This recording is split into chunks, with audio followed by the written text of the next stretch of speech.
is it possible that the thing that most divides our loyalties and passions is what can inspire us all to work together? For centuries, sports has played a major role in defining the civic identity of America. Today, they hold the power and the ability to transform lives. We're not looking for big league players, we're looking for big league people. Ask the city of Los Angeles, who invested their profits from the 1984 Olympic Games in youth sports programs in the inner cities. Two sisters from Compton picked up a tennis racket. The rest is history. Sports allow an inspirational moment. Oh wow, what a moment. To ignite a battle to find a cure. We have raised a little over $3 million. They provide life lessons and hope, and the benefits of working together for the greater good. Most of all, sports are one of the few remaining methods we have to reach at-risk youth for positive social change. That is the power of sports.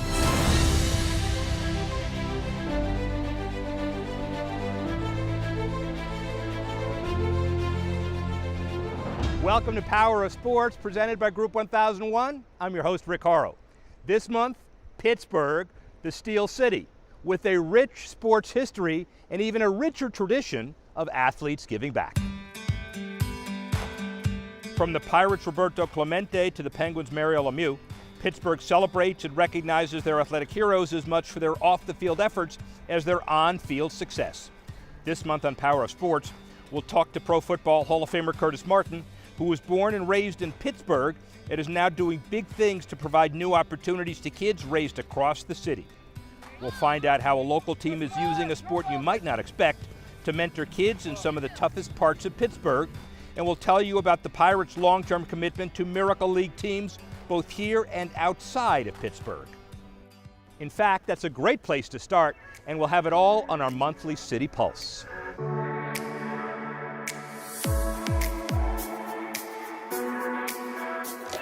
All across the United States, Miracle League fields give children with any level of disability the chance to play Miracle League baseball. 22 MLB clubs have been active supporters of the organization, but none may be a bigger one than the Pittsburgh Pirates.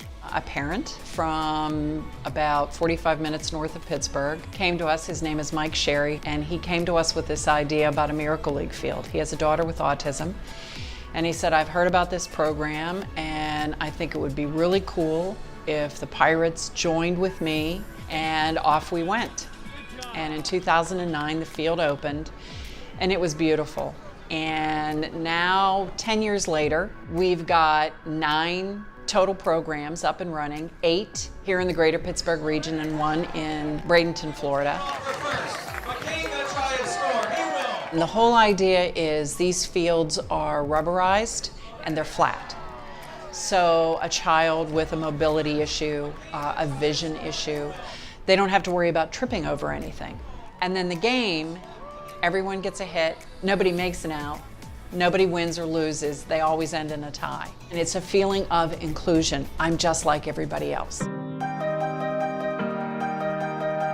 While we were here in Pittsburgh filming, the Cal Ripken Senior Foundation and Group 1001 CEO Dan Tauris announced plans to design and construct a youth development park here in Pittsburgh for Hall of Famer and Pittsburgh phenom Curtis Martin.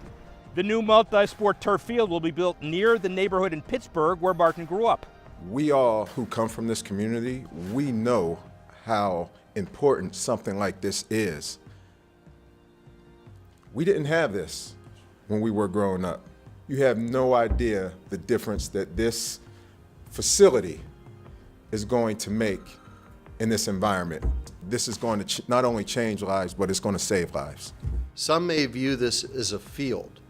We view it as the opportunity for the individuals who will be using this facility and for the neighborhood as a rebirth of a critical part in the rebuilding of Homewood. The new field will be made possible thanks in part to a generous $5 million donation to the Cal Ripken Senior Foundation from Tauris and Group 1001.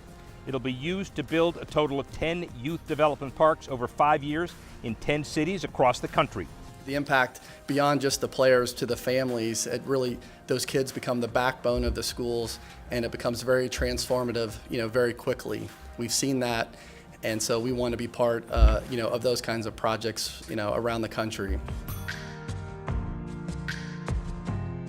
You just heard about one incredible project from Curtis Martin, but there's so much more. The 5th leading rusher in NFL history, Curtis Martin, right after this.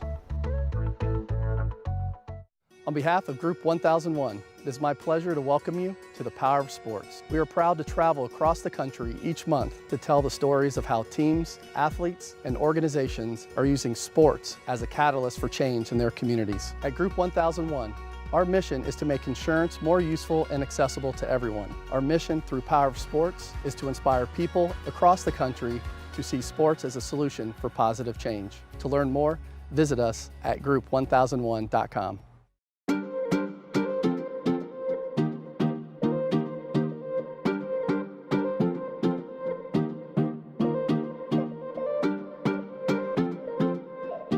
Horrow, absolutely honored to be joined by Hall of Fame football player and Hall of Fame philanthropist Curtis Martin. At City Hall announcing the new field that he's aligned with Dan Towers Group 1001 and the Ripken Foundation to do in his hometown. Curtis, thank you very much for being here. Really, really appreciate it. Thanks for having me. Thank you. We took a tour of your home area of Homewood. Describe what it was like growing up in that neighborhood, being Curtis Martin, growing up in Homewood. Well, look, I don't think my experience was any different than anyone else growing up there. I think we've all had to deal with a certain amount of violence that is somewhat known in that area. Just to give a little background, my grandmother, who was like my mother, who lived in that area, we found her murdered with a knife in her chest and eyes wide open and a broken neck and everything. When you were how old? 9 years old. Since then, I probably had 35 to 40 friends or family members that have not just died, but have been murdered. Last year I was there and I was visiting this house of a family that I used to stay at a lot when I was younger.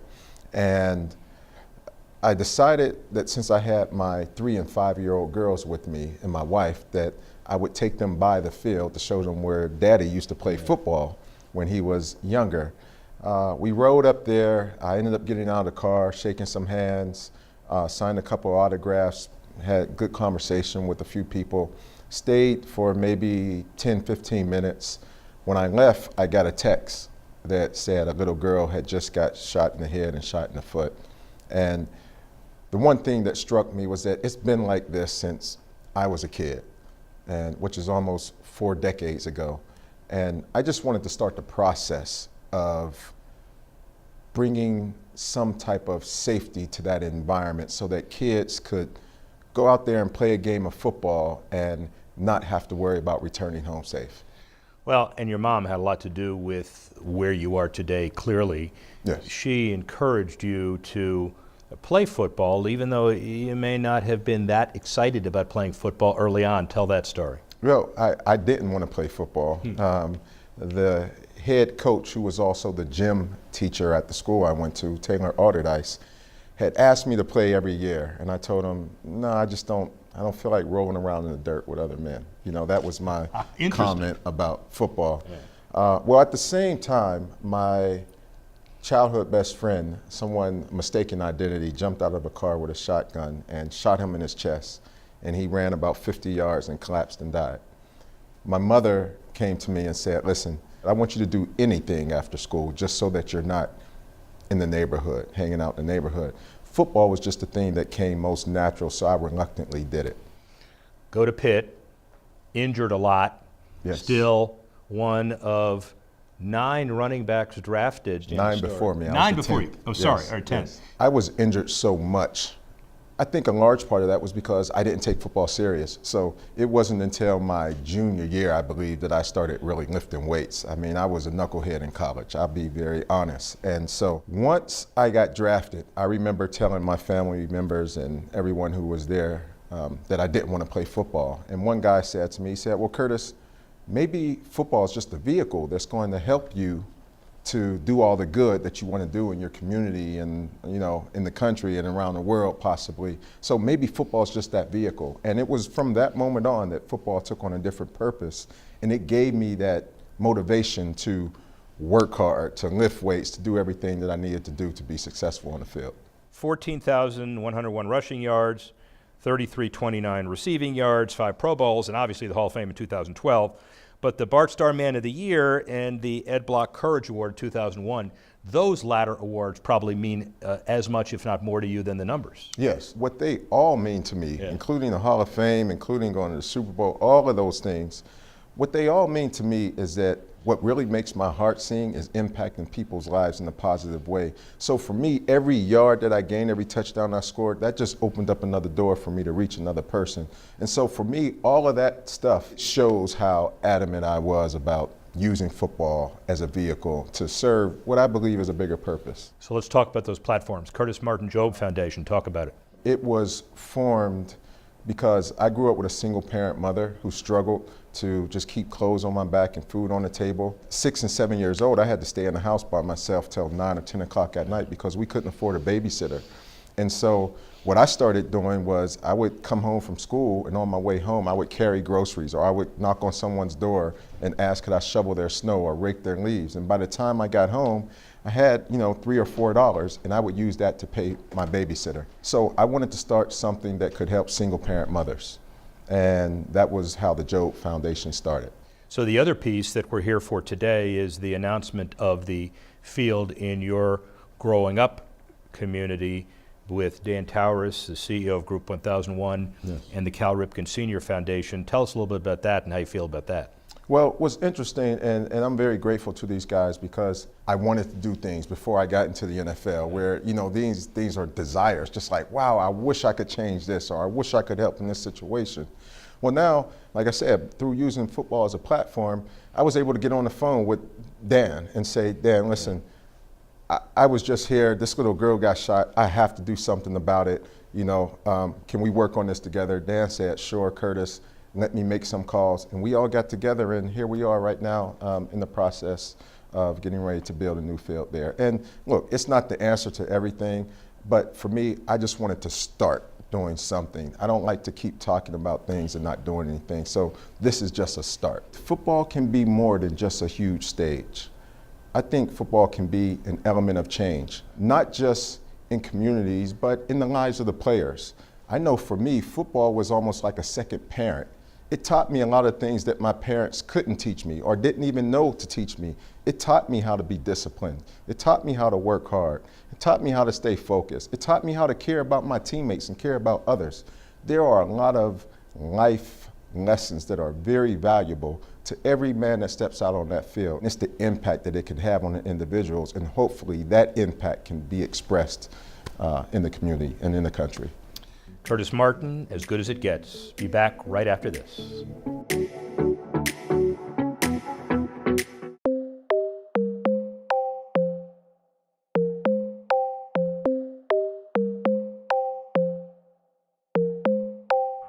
The other football club in Pittsburgh is the Pittsburgh Harlequins Football Club, which was founded in 1973. In 1995, the club formed a nonprofit youth mentoring organization, which for more than 2 decades has helped youth in the most impoverished areas of Pittsburgh. We use rugby as a mentoring tool to reach inner city at-risk youth. The Harlequins started the program, and we just completed our 23rd year. You know how to play the game today? Yes! We're going to find out. And we found children in at-risk areas, and they do have a curriculum, that has specific drills that are designed to have specific outcomes with the kids, not only with their playing skills, but being able to work with each other. Nice rugby. The added benefit of rugby is that it is something that everybody's starting usually on the same level playing field. So nobody has a competitive advantage because they've been playing it for a long time as opposed to a neighborhood that hasn't been playing it. Everybody can be involved. Everybody gets to play offense and defense. That's a big draw for a lot of our kids. We play two-hand touch, we play flag rugby, and so it's essentially non-contact, but all the skills are there. You have to be able to pass, run, understand the openings. It's a thinking game, but if you're a skilled athlete, you can develop into this game quite quickly. The other beauty of the sport is that there's so many different body types for different positions on the field. So nobody feels left out. It's a learning experience, and you can see, there's times when I swear you almost see the light bulb go off. You know, they've got it, they understand. They learn responsibility, they learn how to interact with others. With that, the ability to be able to communicate well with others, those are all skill sets that children need to develop growing up. Maybe something you said or something you did is going to have an effect on a decision they make in their life. It'll be a good decision after going through our program. An amazing legacy and some remarkable lessons being taught by the Quins. When we come back, we'll hear a first-hand account of someone who has directly seen the impact of Fields and Futures in Oklahoma City.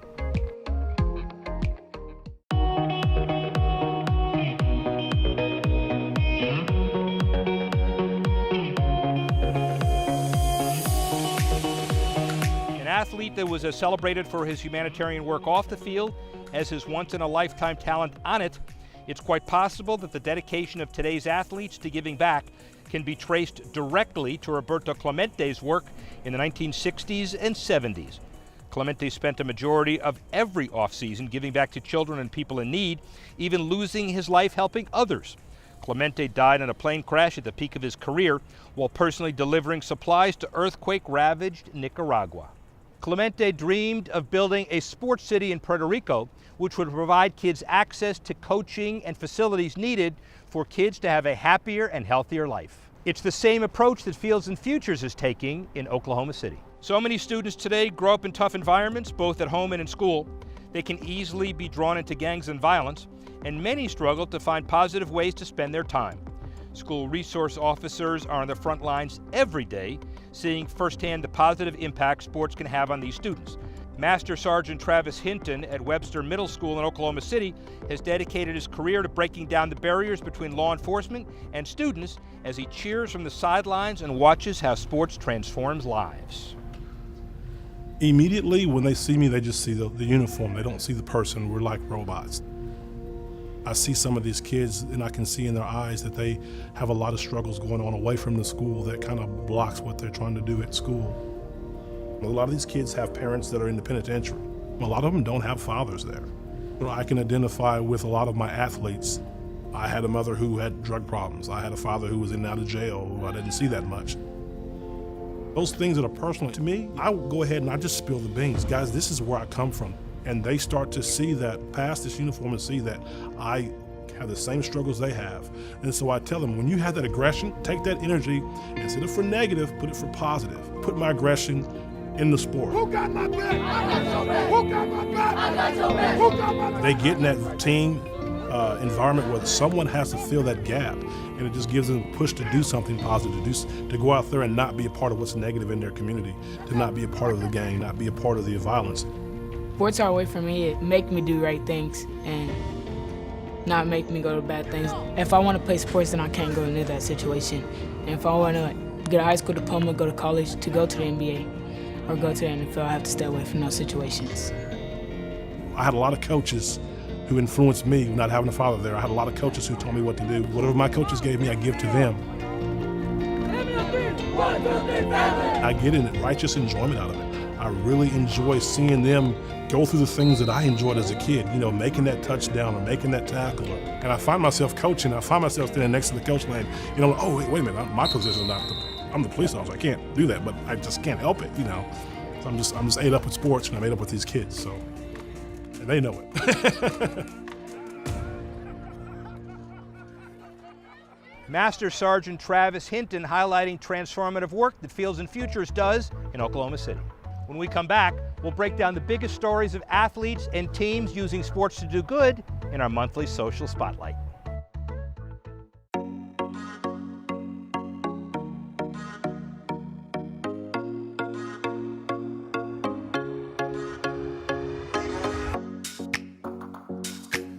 time to look at what's happening across the world of sports and philanthropy through the lens of social media.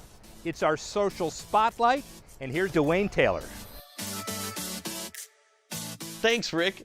Every week for the rest of the college football season, 3 inspiring student athletes from all levels will be recognized for a new award. The Mayo Clinic Comeback Player of the Year highlights players that have overcome injury, illness, or challenges in their careers. 3 student athletes will be chosen winners at the end of the season, and judging by the first week's nominees, it will be a hard choice. Virginia Tech defensive back Caleb Farley was among the first group. After sitting out 2017 with a knee injury and losing his mother to cancer in the offseason, Farley opened the season earning ACC Defensive Back of the Week honors after the Hokies win against Florida State. One of the biggest young stars in Major League Baseball recently helped an inspiring fan meet their favorite player. Only it was a player on another team, who's also one of the most talented young stars in the game. Last January, the Astros' Alex Bregman posted a video of 12-year-old Faith Kuhn of Albuquerque taking some hacks in a batting cage. In the video, she mentions that the Cubs' Chris Bryant is her favorite player. Kuhn was born with spina bifida and has had more than a dozen surgeries in her life. Bryant saw the video and invited his #1 fan and her family to a game at Wrigley Field. In addition to a clubhouse tour and a game of catch, the duo called Bregman on FaceTime to thank him for the connection. That's it for the Social Spotlight this month. Back to Rick in Pittsburgh. That's it for Power of Sports this month. Next month we'll be in Austin, Texas to see some inspiring stories of sports and its power in the Lone Star State. I'm Rick Horrow. See you next time on Power of Sports, presented by Group 1001.